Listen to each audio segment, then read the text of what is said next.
warahmatullahi wabarakatuh. Waalaikumsalam warahmatullahi wabarakatuh. Selamat siang teman-teman semuanya. Apa kabarnya hari ini? Terima kasih. Siang ini kita berkumpul di sini untuk melaksanakan diseminasi budaya positif. Ini merupakan tugas dari aksi nyata guru penggerak di modul 1.4. Untuk diseminasi budaya positif ini nanti akan diisi materinya oleh saya sendiri dan juga nanti oleh Bu Puput Zuliana dari UPT SD Negeri Ploso 1. Terima kasih untuk kehadiran Bapak Ibu semua dalam acara diseminasi kali ini. Sebelum kita memulai diseminasi, untuk Kepala Sekolah UPT SD Negeri Popoh 3 dipersilahkan untuk memberikan sambutan. Kepada Bu Ingun kami persilahkan.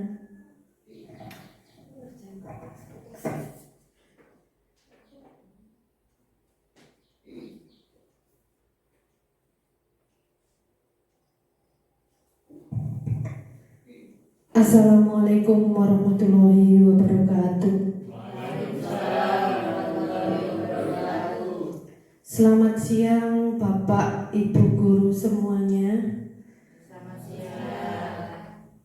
Hari ini kita berkumpul di sini karena ada acara dari Bu Alfi dan Bu Puput untuk memenuhi tugasnya dalam pendidikan CGP. Semoga acara hari ini berjalan lancar dan menjadikan motivasi untuk teman-teman semua untuk mendaftarkan dan mengikuti CGP angkatan berikutnya. Sebelum kita mulai, saya ada pantun untuk kita semua. Saya ngerepek dulu. Nanti minta cakepnya. Pergi ke pasar beli terasi, naik mobil beroda 4. Ayo berinovasi dan berkreasi, dilarang sambat tetap semangat. Terima kasih. Wassalamualaikum warahmatullahi wabarakatuh.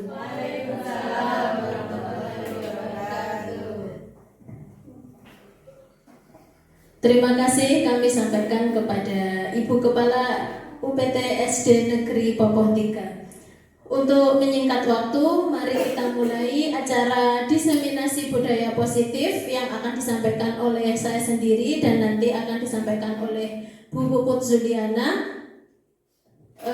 Untuk budaya positif ini, semoga nanti kita kedepannya bisa menerapkan untuk sekolah kita dan juga anak-anak kita demi masa depan anak-anak kita di masa yang akan datang. Nah, apa itu budaya positif? Budaya positif merupakan nilai-nilai, keyakinan-keyakinan, kebiasaan-kebiasaan sekolah yang berpihak pada murid agar murid dapat berkembang menjadi pribadi yang kritis, penuh hormat dan bertanggung jawab. Nilai-nilai ini dapat terwujud jika kita memahami tentang konsep budaya positif. Nah, untuk konsep inti budaya positif ada 6. Yang pertama ada disiplin positif. Yang kedua, teori motivasi, hukuman, dan penghargaan. Yang ketiga ada keyakinan kelas. Keempat, kebutuhan dasar manusia dan dunia berkualitas. Yang kelima, 5 posisi kontrol. Dan yang terakhir ada segitiga restitusi. Untuk yang pertama, disiplin positif. Disiplin berasal dari kata disiplina yang artinya belajar. Disiplin mengacu pada disiplin diri yang memiliki tanggung jawab terhadap apa yang dilakukannya berdasarkan nilai-nilai yang diyakini. Disiplin positif merupakan salah satu cara penerapan untuk menumbuhkan kesadaran serta memberdayakan peserta didik tanpa imbalan atau penghargaan, ancaman, ataupun hukuman. Jadi peserta didik melakukan sesuatu itu tidak karena iming-iming sebuah penghargaan atau tidak karena takut adanya ancaman maupun hukuman. Nah, kita sebagai pendidik, tujuan kita adalah menciptakan peserta didik yang memiliki disiplin diri sehingga mereka berperilaku mengacu pada nilai-nilai kebajikan universal dan memiliki motivasi intrinsik dalam perubahan perilaku ke arah yang lebih baik. Nah, apa saja nilai-nilai kebajikan universal itu? Nilai-nilai kebajikan universal yaitu nilai yang disepakati bersama, lepas dari suku bangsa, agama, bahasa, maupun latar belakangnya. Nilai-nilai kebajikan universal sebenarnya sudah terkandung dalam nilai-nilai profil pelajar Pancasila. Yang ada berapa, Bapak Ibu? Ada 6. Oke. Yang pertama adalah beriman, bertakwa kepada Tuhan Yang Maha Esa dan berakhlak mulia. Kemudian ada berkebinekaan global, kreatif, gotong royong, bernalar dan berakhlak mulia. Kemudian ada berkebinekaan global, kreatif, gotong royong, bernalar, kritis, dan juga mandiri. Selanjutnya, motivasi perilaku manusia. Jadi manusia, kita sendiri maupun anak-anak itu melakukan sesuatu itu pasti ada yang mendasarinya. Dibagi menjadi 3 ya. Rata-rata motivasinya melakukan sesuatu itu karena ada 3 hal. Yang pertama, seseorang melakukan sesuatu itu biasanya untuk menghindari ketidaknyamanan atau hukuman. Seseorang berperilaku untuk menghindari permasalahan yang mungkin muncul dan berpengaruh kepada mereka secara fisik, psikologis, ataupun tidak terpenuhinya kebutuhan mereka bila mereka tidak melakukan tindakan itu. Selanjutnya, yang kedua, seseorang melakukan sesuatu biasanya untuk mendapatkan imbalan atau penghargaan dari orang lain.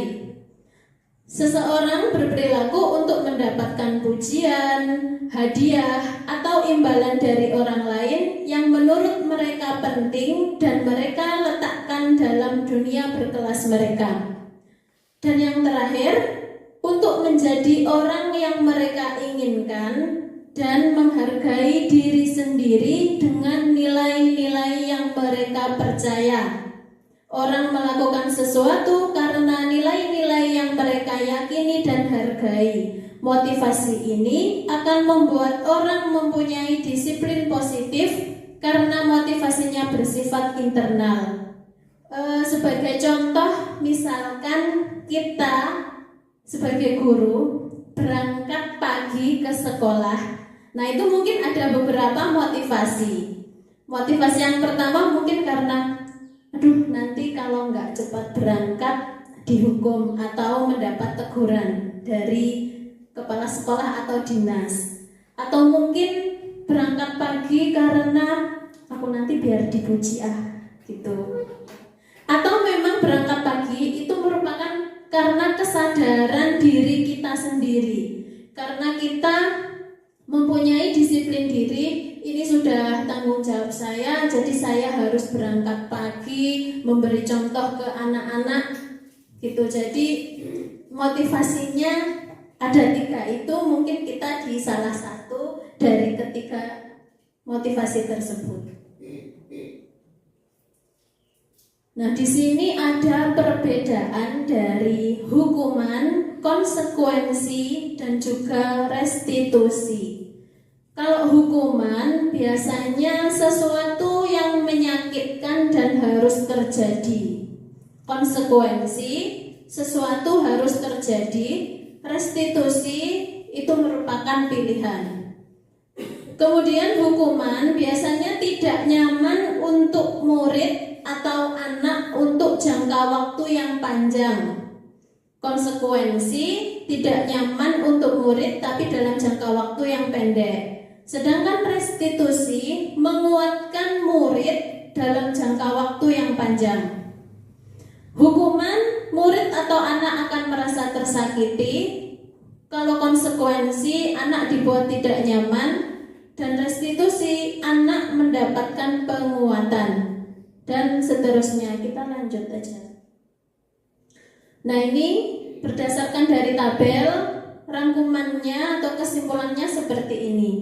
Kalau hukuman biasanya sifatnya tidak terencana, bersifat satu arah. Jadi guru menghukum murid tanpa kesepakatan dari murid. Jadi itu bersifat satu arah.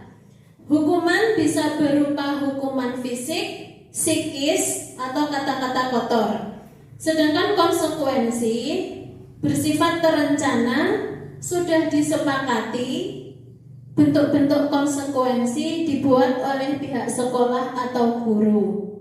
Kemudian kalau restitusi ini merupakan proses menciptakan kondisi bagi murid untuk memperbaiki kesalahan dan secara kolaboratif untuk mencari solusi sendiri. Nah, ini contoh kasus, misalkan ada seorang siswa yang tidak mengerjakan tugas. Kalau hukuman, biasanya ada siswa yang tidak mengerjakan tugas. Hukuman, contoh hukuman, guru menghukum misalkan dengan lari. Dengan lari di lapangan, entah 1 kali, 2 kali, ataupun 10 kali. Kemudian guru marah dan murid takut, itu hukuman. Kalau konsekuensi, biasanya guru memberikan konsekuensi untuk mengerjakan pada jam istirahat.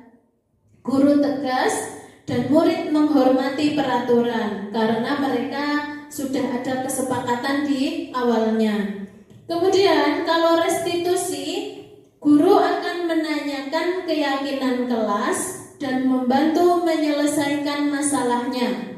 Guru terbuka, siswa menghormati dirinya dan orang lain. Nah, kita sebagai guru biasanya seringkali memandang bahwa hukuman adalah bentuk yang sama dengan proses pendisiplinan dan memberikan hukuman sebagai salah satu langkah dalam proses disiplin murid. Nah, tetapi ternyata hal yang melekat pada benak anak ketika mendapatkan hukuman adalah rasa tidak nyaman dalam menjalani hukuman. Dampaknya, anak bisa jadi pemberontak, berbohong untuk menghindari kesalahan yang telah mereka lakukan, tumbuh bentuk yang sama dengan proses pendisiplinan dan memberikan hukuman sebagai salah satu langkah dalam proses disiplin murid. Nah, tetapi ternyata hal yang melekat pada benak anak ketika mendapatkan hukuman adalah rasa tidak nyaman dalam menjalani hukuman. Dampaknya, anak bisa jadi pemberontak, berbohong untuk menghindari kesalahan yang telah mereka lakukan, tumbuh dengan ketakutan dan rasa bersalah, serta tumbuh dengan meneruskan lingkaran kekerasan dan hukuman ketika dewasa.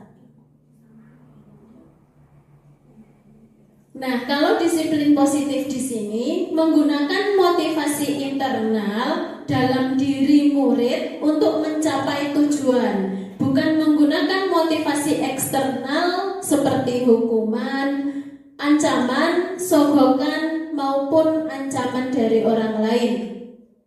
Disiplin positif memang bukanlah suatu hal yang mudah untuk kita lakukan, tapi juga bukan sesuatu yang mustahil.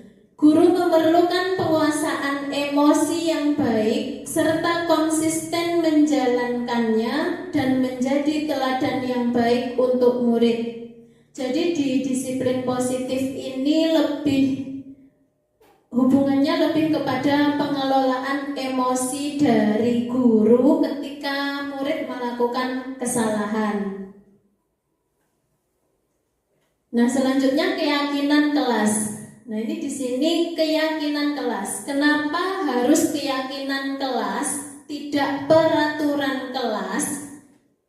Nah, ini contohnya mengapa kita memiliki peraturan harus menggunakan helm bila mengendarai kendaraan roda 2. Mengapa kita memiliki peraturan 3M, menggunakan masker, mencuci tangan, dan menjaga jarak 1,5 meter? Mengapa kita memiliki peraturan harus datang tepat waktu pada saat mengikuti pelatihan?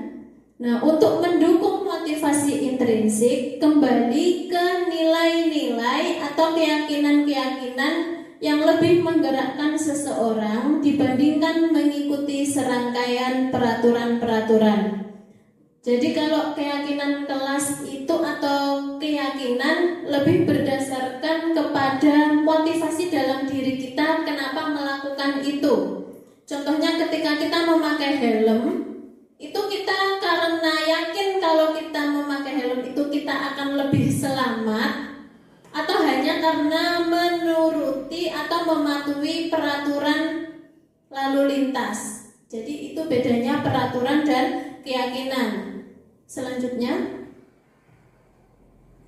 nah, keyakinan merupakan nilai-nilai kebaikan atau prinsip-prinsip yang disepakati secara universal.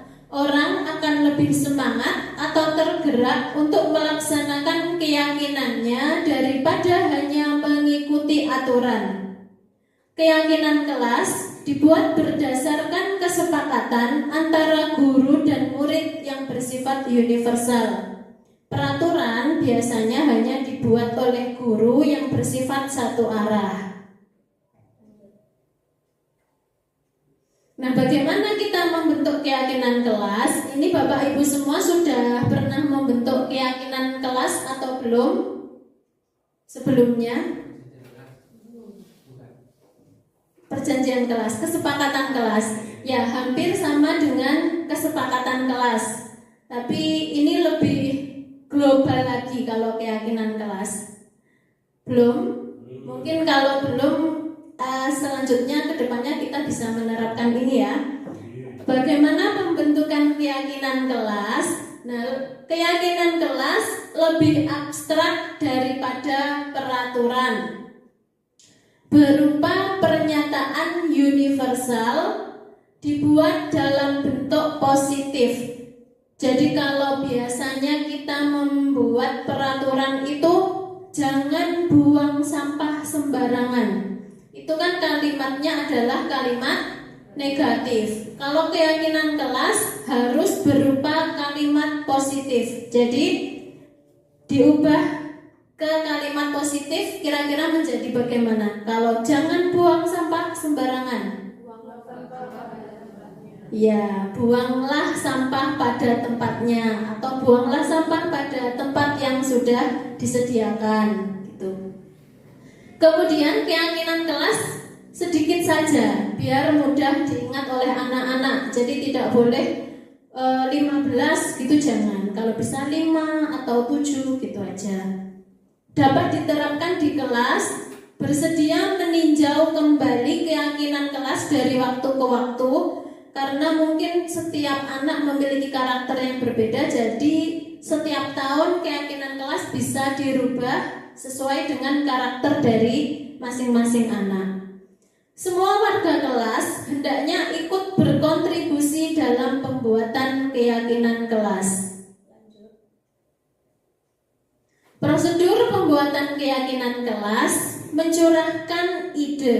Jadi tidak hanya guru, murid diajak untuk mencurahkan ide, mencatat semua masukan, mengganti kalimat negatif ke positif, meninjau kembali, tinjau ulang keyakinan yang sudah tersusun, menyetujui dan menandatangani keyakinan, menempel keyakinan kelas pada dinding kelas. Jadi untuk keyakinan kelas nanti kalau sudah jadi itu ada tempat untuk tanda tangan dari wali kelas dan juga anak-anak karena membuatnya memang secara bersama-sama begitu. Nah, sepertinya sudah mulai menandatangani keyakinan, menempel keyakinan kelas pada dinding kelas. Jadi untuk keyakinan kelas nanti kalau sudah jadi itu ada tempat untuk tanda tangan dari wali kelas dan juga anak-anak karena membuatnya memang secara bersama-sama begitu. Nah, sepertinya sudah mulai ngantuk, jadi kita ice breaking dulu ya. Ya, diklik Pak Al. Nggak bisa diklik. Yang tadi tulisan ice breaking. Nah, itu YouTube.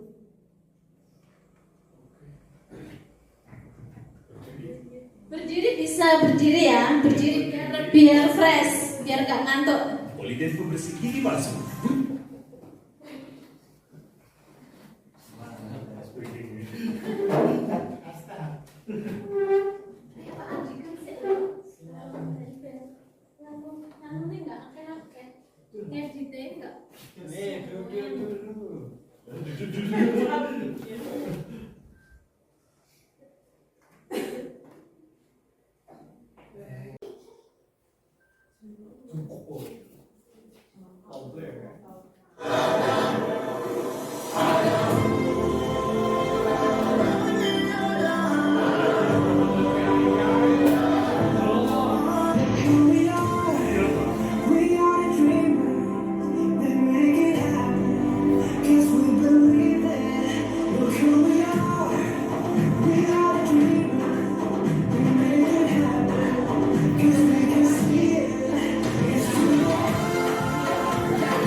Oke, kita lanjutkan ya.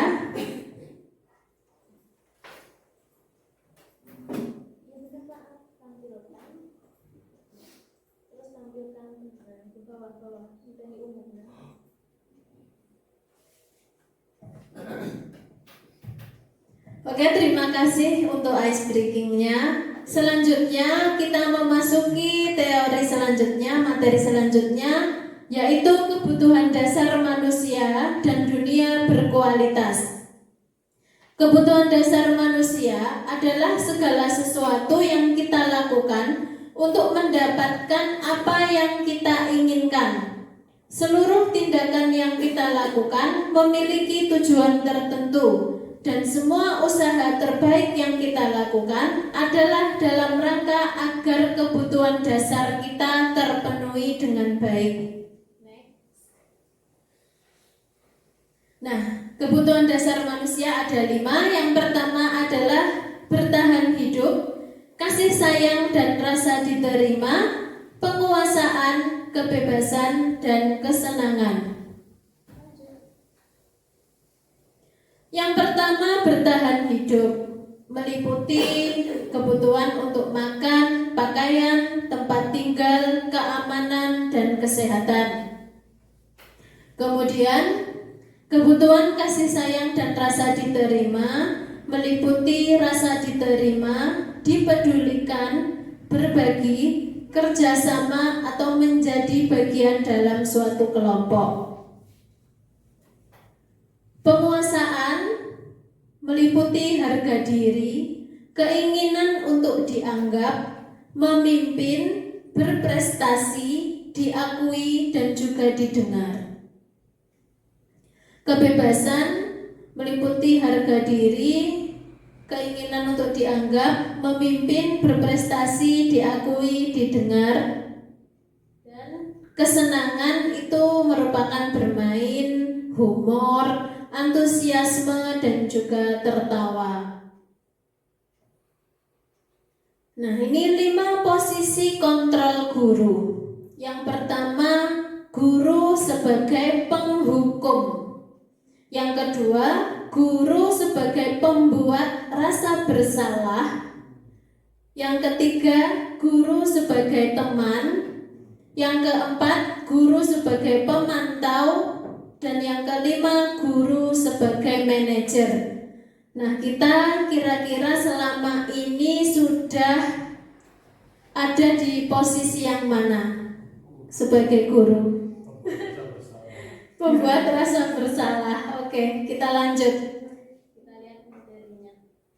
Nah, ini contoh atau penjelasan dari guru sebagai penghukum. Biasanya kata-katanya ya, patuhi aturan saya, atau awas, kamu selalu saja salah, selalu, pasti selalu yang terakhir selesai. Nah, itu kalau guru sebagai penghukum. Nah, sebagai penghukum bisa menggunakan hukuman fisik atau verbal, ya, kata-kata. Orang-orang yang menjalankan posisi penghukum senantiasa mengatakan bahwa sekolah memerlukan sistem atau alat yang dapat lebih menekan murid-murid lebih dalam lagi.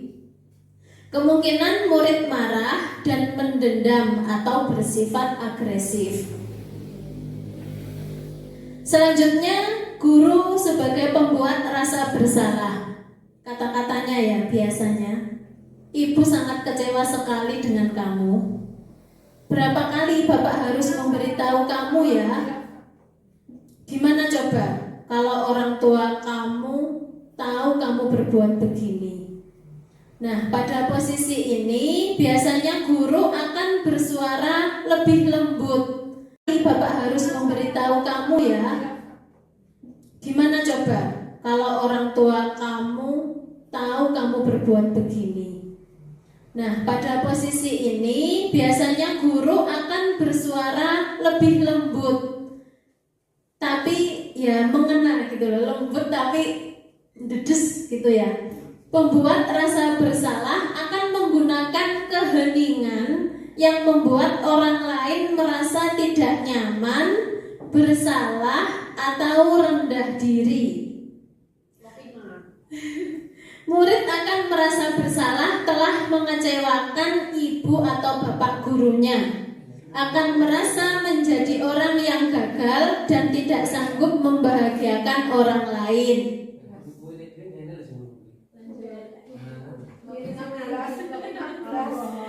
Nah, ini guru sebagai teman. Biasanya kata-katanya gini, ayo bantulah demi bapak ya. Ayo, ingat tidak bantuan bapak selama ini? Ya sudah, kali ini tidak apa-apa, nanti ibu bantu bereskan. Nah, guru pada posisi ini tidak akan menyakiti murid, namun akan tetap berupaya mengontrol murid melalui persuasi. Posisi teman pada guru itu bisa negatif ataupun positif. Kalau positif, di sini berupa hubungan baik yang terjalin antara guru dengan murid. Guru di posisi teman menggunakan hubungan baik dan humor untuk mempengaruhi seseorang. Nah, murid biasanya juga akan merasa senang dan akrab dengan guru jika guru berada dalam posisi ini. Tapi biasanya juga ada dampak negatif jika guru berposisi sebagai teman. Murid akan menjadi tergantung pada guru tersebut. Bila ada masalah, dia merasa bisa mengandalkan guru tersebut untuk membantunya.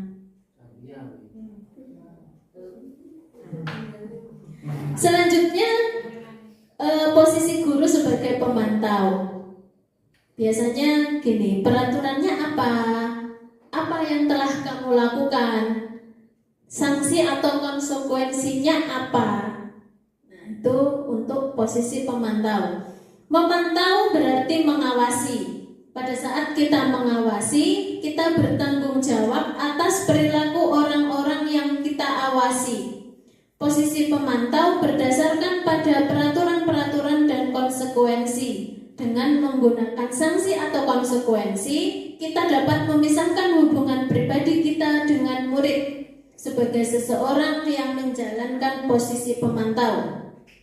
Nah, murid dia juga memahami konsekuensi yang harus dijalankan ketika mereka telah melanggar salah satu aturan. Guru tidak menunjukkan emosi yang berlebihan, menjadi marah, atau membuat mereka merasa bersalah.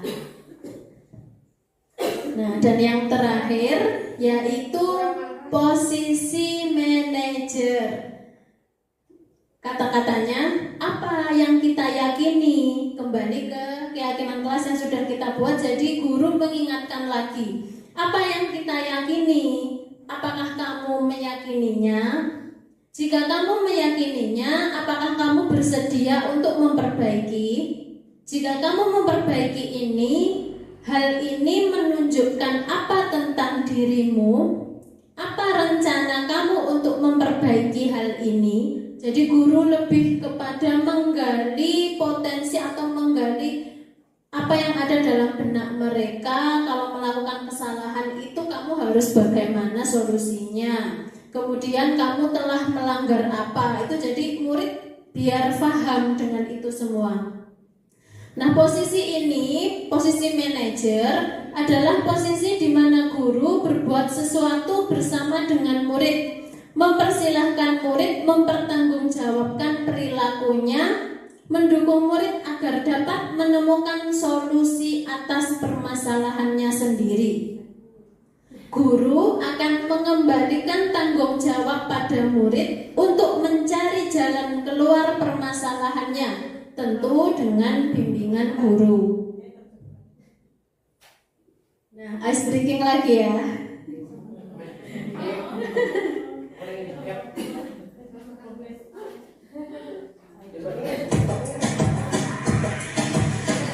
Ini berdiri.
Oke, untuk yang terakhir adalah segitiga restitusi. Nah, segitiga restitusi adalah suatu proses dialog yang dijalankan oleh guru agar dapat menghasilkan murid yang mandiri dan bertanggung jawab. Langkahnya ada 3. Tahapannya yang pertama adalah menstabilkan identitas, kemudian validasi tindakan yang salah, dan yang terakhir menanyakan keyakinan.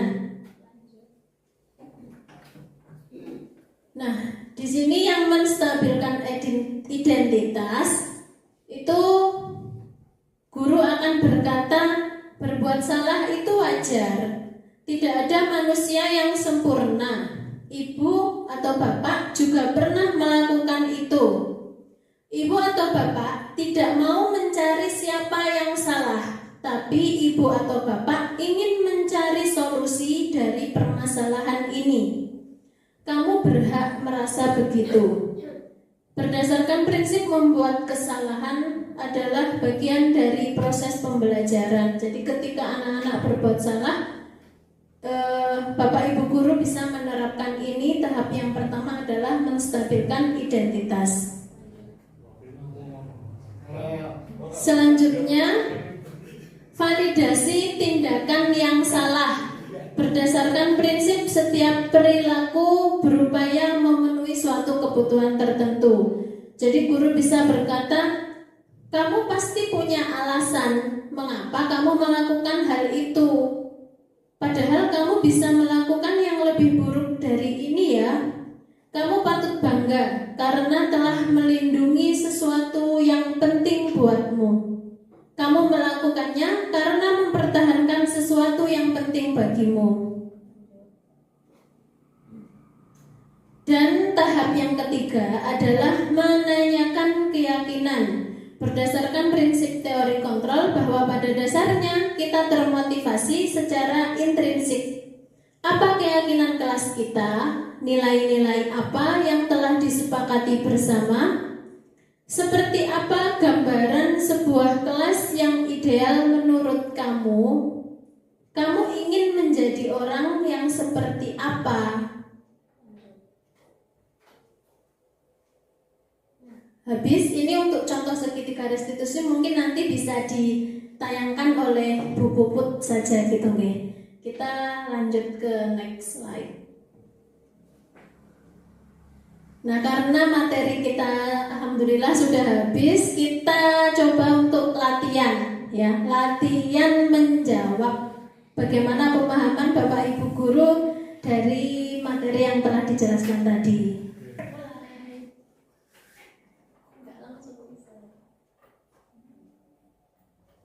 Yang pertama, kebutuhan dasar manusia yang berhubungan dengan tempat tinggal adalah apa?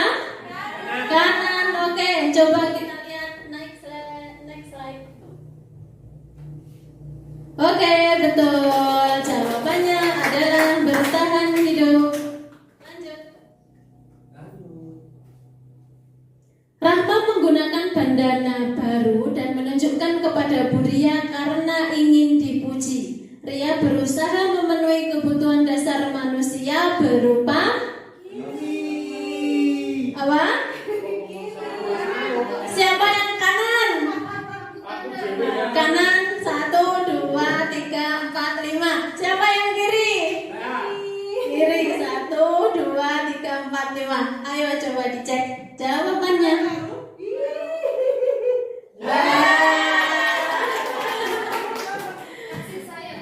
Iya, dia ingin dipuji, ingin mendapatkan perhatian dari gurunya. Sepulang sekolah, Ferdi selalu bermain layang-layang di lapangan karena dia sangat senang layang-layang. Ferdi berusaha untuk memenuhi kebutuhan dasarnya. Oke, coba bermain layang-layang di lapangan karena dia sangat senang layang-layang. Ferdi berusaha untuk memenuhi kebutuhan dasarnya.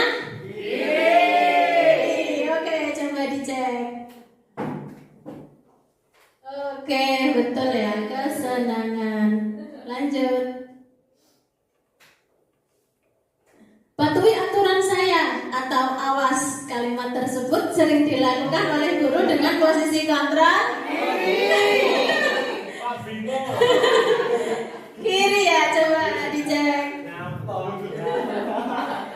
Oke, betul, menghukum. Lanjut. Gimana coba kalau orang tua kamu tahu kamu berbuat begini? Nah, ini sering dilakukan oleh guru.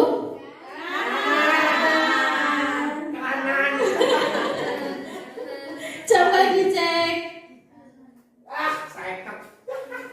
Oke, membuat rasa bersalah. Yuk lanjut. Ayolah lakukan demi ibu guru ya. Apa? Oke, kanan teman. Betul, ya teman. Selanjutnya, posisi kontrol terbaik bagi guru adalah manajer. Coba. Kiri. Kanan kiri. Ya. Untuk teman atau manajer sebenarnya semuanya perlu dilakukan. Jadi kita mungkin ada kalanya kita sebagai teman, tapi yang pasti kita harus sebagai manajer ketika mereka melakukan kesalahan. Lanjut. Berdasarkan prinsip membuat kesalahan adalah bagian dari proses pembelajaran. Hal tersebut dilaksanakan pada kegiatan restitusi tahap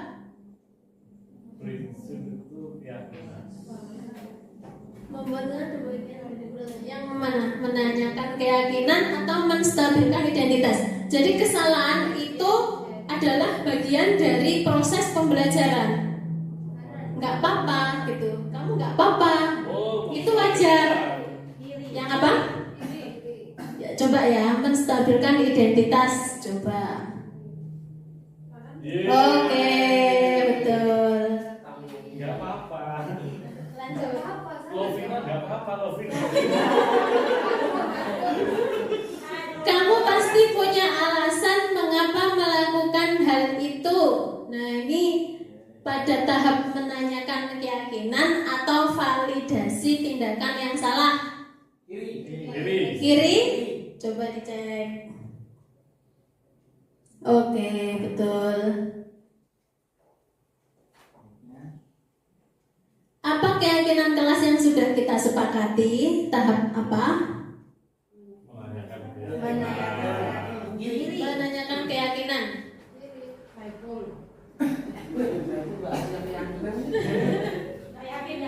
Oke, lanjut. Oke, terima kasih banyak.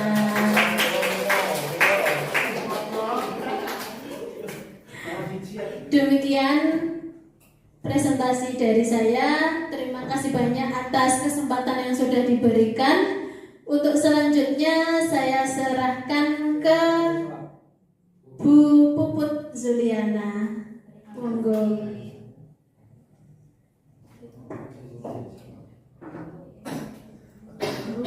Gak ada ribut cepat-cepat itu tinggal video. Gak ada ribut cepat-cepat.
Rizky tahu kenapa Bu Alfi memanggil Rizky?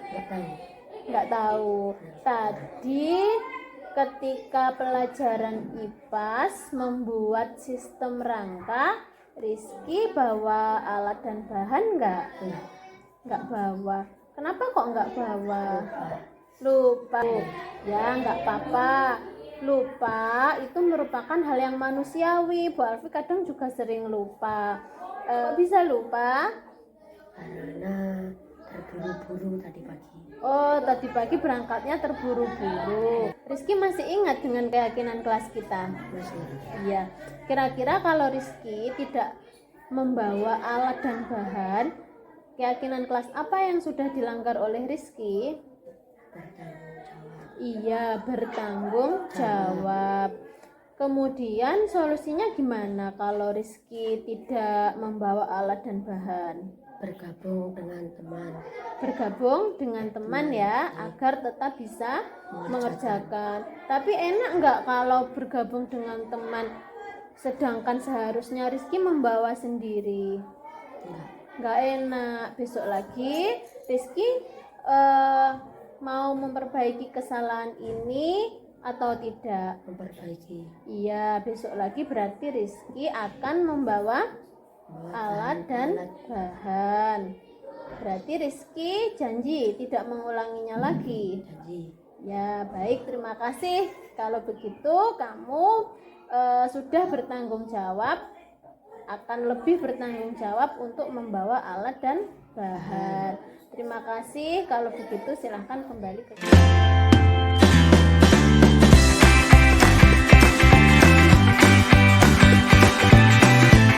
Nabila. Pagi Bu. Nabila tahu kenapa Bu Alfi memanggil Nabila? Tahu. Kenapa? Karena marah di kelas. Kenapa Nabila marah? Karena Andika menyontek ke saya. Andika mencontek tugasnya Nabila. Iya, Bu Alfi memahami marah itu merupakan hal yang manusiawi. Mungkin kalau Bu Alfi ada di posisi Nabila, Bu Alfi juga akan marah dengan Andika. Alasannya Nabila marah ke Andika apa? Karena Andika mencontek tugas saya. Terus kenapa kok kamu sampai marah dan menggebrak meja? Karena saya sudah capek-capek mengerjakan, tapi Andika tinggal nyontek. Oh, kamu sudah capek mengerjakan. Iya, Bu Alfi menghargai ketika kamu marah sampai menggebrak meja, dan kamu untungnya tidak melakukan perbuatan yang lebih dari itu, seperti sampai memukul Andika. Kira-kira Nabila marah itu sesuai dengan keyakinan kelas kita atau tidak? Tidak. Iya, keyakinan kelas apa yang telah dilanggar Nabila? Karena nggak menghargai teman. Iya, menghargai teman. Terus solusinya kira-kira apa ketika Nabila sedang marah? Mencoba lebih sabar. Iya, betul, mencoba lebih sabar. Bu Alfi tahu Nabila bisa lebih sabar dari saat ini. Jadi untuk selanjutnya Nabila mau memperbaiki kesalahan Nabila untuk tidak mengulangi marah sampai menggebrak meja. Ya, terima kasih ya Nabila. Silahkan kembali ke kelas. Selamat pagi Andika. Pagi. Andika tahu kenapa Bu Alfi memanggil Andika? Tahu. Kenapa? Karena menyontek jawabannya Nabila. Mencontek jawabannya Nabila. Ya, melakukan kesalahan itu sebenarnya hal yang wajar Andika, tapi kita harus bisa merubahnya dan harus tahu berbuat apa jika kita melakukan kesalahan. Tadi Andika mencontek tugasnya Nabila. Andika melakukan itu pasti ada alasannya kan? Ada. Iya, alasannya apa? Karena tadi malam sudah ketiduran. Terus malah enggak? Tidak belajar. Oh, sehingga tidak belajar. Ya. Kira-kira kalau mencontek jawaban itu sesuai dengan keyakinan kelas kita atau tidak? Tidak sesuai. Keyakinan kelas apa yang sudah dilanggar oleh Andika? Apa? Disiplin dan tanggung jawab. Iya, disiplin dan tanggung jawab. Kalau disiplin dan tanggung jawab berarti kira-kira apa yang dilakukan oleh Andika agar tidak mencontek jawabannya Nabila? Belajar saat malam. Iya, malamnya belajar dulu ya biar bisa mengerjakan tugas. Andika mau memperbaiki kesalahan ini? Mencontek lagi enggak? Boten, ya. Terima kasih kalau kamu sudah mau memperbaiki kesalahan ini.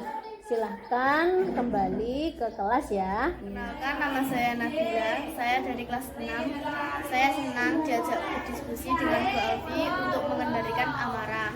Dan saya ingin mencoba lebih sabar lagi.